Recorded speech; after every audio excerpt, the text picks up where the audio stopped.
Hello, dear viewer, dear listener. My name is Mompoloki Lerumo Mogobe, bringing you yet another episode of this program, Mogobe's Nuggets of Wisdom podcast. Today I'm going to talk about cash. Specifically, I'm going to give you 10 nuggets of wisdom on cash flow mastery and cash flow management. This is a very, very important subject because every business will sink or swim based on how it approaches its cash and how it manages its cash.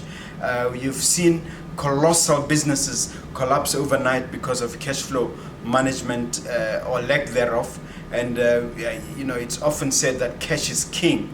And you hear people even in songs saying that nothing ain't going on but the rent, and suggesting that cash is everything. The OJs even used to have a song called Money, Money, Money, where cash flow was the focus of the song. So I think even in business, as entrepreneurs, the importance of managing cash flow is very, very crucial. And I've got for you 10 nuggets of wisdom on this subject. And as usual, I've added a bonus. 1, consolidate and have a budget for all purchases on a monthly basis. We often have a budget for our houses at homes and we strategize at home, but it's even crucially so for a business. So have a consolidated budget for every single month and try not to deviate from that budget unless in the case of emergencies. So that is nugget number 1. Nugget number 2, negotiate better pricing and negotiate repeatedly. Don't be embarrassed to negotiate. I've seen young, amateur, or even rookie business people hesitating to negotiate. Cultivate that culture of negotiating and asking for better pricing all the time. You know, it's something that is the responsibility of the entire organization. Often we have the attitude that is a job of the sales department, or is a job of the acquisition department, or even in some organizations they have a department that is responsible for purchases. It is not just for those departments, it's the responsibility of the entire organization. It is something that has to be inculcated in the entire body politic of the organization, so to speak. Number 3, get suppliers or vendors to compete for business. Approach your potential suppliers. Approach the people with whom you are doing business and ask them to compete. Ask them specifically, what can you do for me? If I buy X number of goods or services, what can you do for me? Don't be embarrassed. Don't be afraid to approach even 5, 6 different businesses over an extended period of time and to find out what it is that they can do for you. Number 4, make sure that the service providers or the service suppliers know about each other. There's a tendency sometimes to keep things secret from other suppliers and not to let them communicate with each other. It's very important to have a cross-pollination of ideas and to cross-pollination of competition, so to speak, in terms of what each supplier can offer. It is very, very important that this happens across the board. Number 5, review your suppliers and vendors regularly. Have an arrangement where you go through all the suppliers. I, for instance, when we're putting up some of our buildings, we have a dominant supplier as Builders World, for argument's sake, or Cash Build. Often I would encourage my chaps to go to even the Chinese suppliers to try different suppliers from time to time and see whether our main suppliers are remaining competitive. So don't just be stuck with one set of vendors or one set of suppliers. Have that tendency to go and check on different suppliers and keep them on their toes. There's nothing wrong with giving suppliers on their toes over time.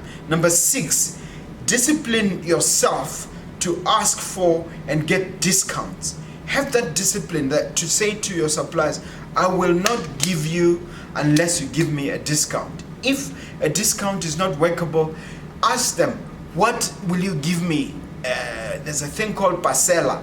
You know, in this part of the world, parcela is like when you get an extra bonus or something as an incentive for having committed yourself and giving your hard-earned money to a particular supplier. It is a very, very important culture to develop within your organization.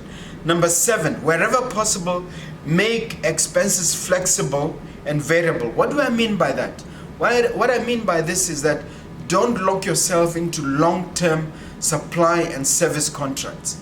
If you're going to get into a deal with a supplier, make it short-term so that you can be able to get out as often as you need to. So avoid long-term binding and irrevocable contracts where you are stuck with a particular supplier for the long haul, so that when you discover a supplier who's offering something better, you can switch on to that supplier, because cash flow is very, very important. You have to be constantly aware that you are managing your cash flow and you are not getting bled through suppliers who are overpricing or who are costing you too much. Sometimes it's not just about the cost of the actual purchase, but sometimes it's the cost of delivery and other things that the supplier may bring in through the back door, as it were. Number 8, cultivate fiscal discipline. What do I mean by fiscal discipline? This is the sense that you create discipline, financial discipline, as a core value in the organization. What do I mean by this? You have to teach financial discipline to even the cleaner, to even the receptionist, to even everybody in the organization. The tendency for most organizations, including mine, I'm as guilty on this one as everyone else, is to confine this discipline to only the accounts department, to only the accountants, to only the bookkeepers. No. This has to be a culture that cascades and cuts across all levels within the organization. So it's very, very important to cultivate fiscal discipline as a core value in the organization. Number 9, rein in errant and reckless spenders within your organization. There will always be one or two guys within any organization who are looking for the fanciest and flashiest and most, what's the word for it, psychedelic looking thing that they can buy.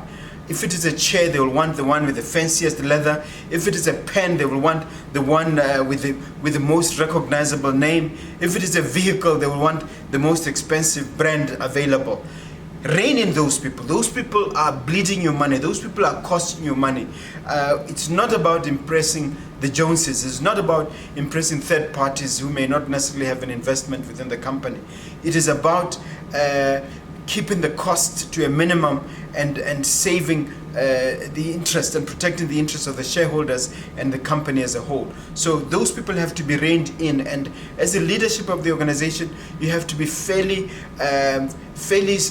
emphatic about it. You have to be fairly forceful about reining in those reckless and errant spenders. That one is very, very important. Number 10, emphasize the importance of cash flow and cash flow management.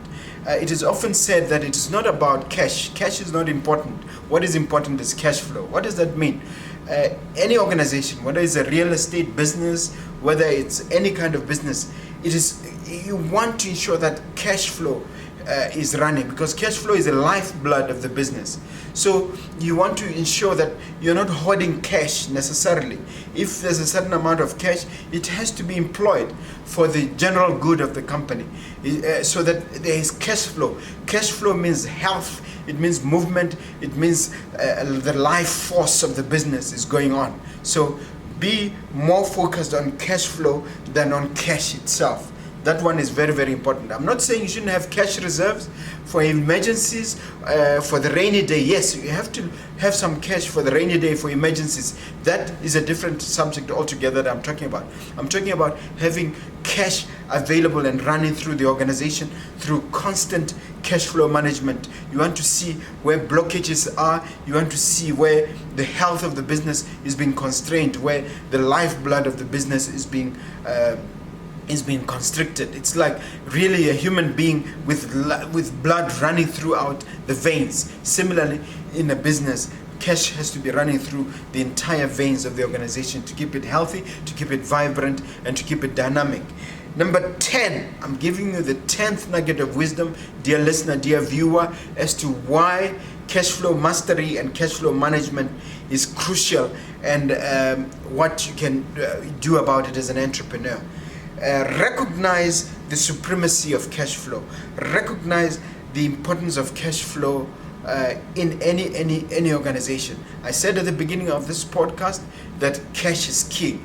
Indeed, cash is king. Indeed, cash flow is queen. If cash is king, cash flow is queen. So I'm leaving you with this nugget of saying cash flow management and cash flow mastery is key to any organization. Thank you so much, dear listener and dear viewer. Thanks for taking the time. Thanks for your attention.